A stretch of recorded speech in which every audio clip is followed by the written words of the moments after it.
and welcome to the Clinical Liver Disease video series. CLD is an official digital learning publication of the AASLD. I'm Dr. Lindsay King, an assistant professor of medicine at Duke University and medical director of liver transplantation, and an associate guest editor with CLD. I'm here with Dr. Manavi Bhagwat from Rush University, a third-year internal medicine resident. She will be speaking to us about her recent case publication, The Delta in Management of Hepatitis D Virus, Hepatitis B Virus Co-Infection, Lessons from a Case. Welcome. Thanks so much for having me. And I'd also like to thank my collaborator, Dr. Nancy Reau, for helping me with this case. Dr. Bhagwat, I think one of the important things about this case is that we not forget about hepatitis D virus co-infection in patients with hepatitis B virus. Who should be screened for hepatitis D infection? Thank you so much for that important question.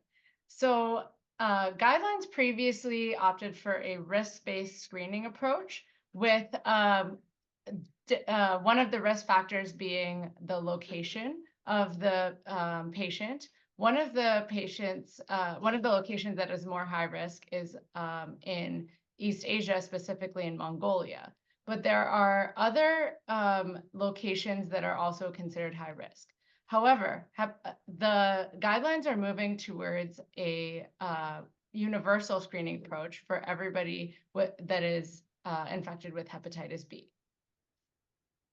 And how should we screen patients with hepatitis B virus for hepatitis D virus? Yeah, absolutely. The screening test is an anti-HDV antibody.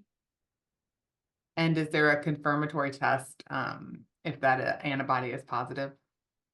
If there is a positive screening test in the form of an antibody, then we would recommend a quantitative confirmatory test with a HDV RNA level.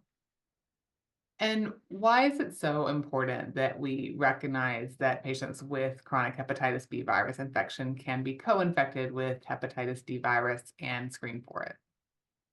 Yeah, that's a really important question. So the reason that it's so important to identify hepatitis D virus is because it carries a much higher risk for disease progression. It can lead to faster rates of progression to fibrosis, cirrhosis, including hepatocellular carcinoma. So when it could be an indication to treat earlier if that disease is detected.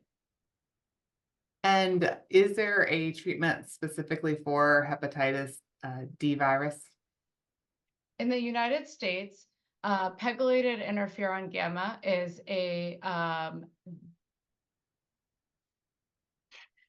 pegylated interferon alpha is an approved therapy in the United States for hepatitis D virus. However, it is a therapy that carries a lot of benefits, but also a lot of risks and adverse events.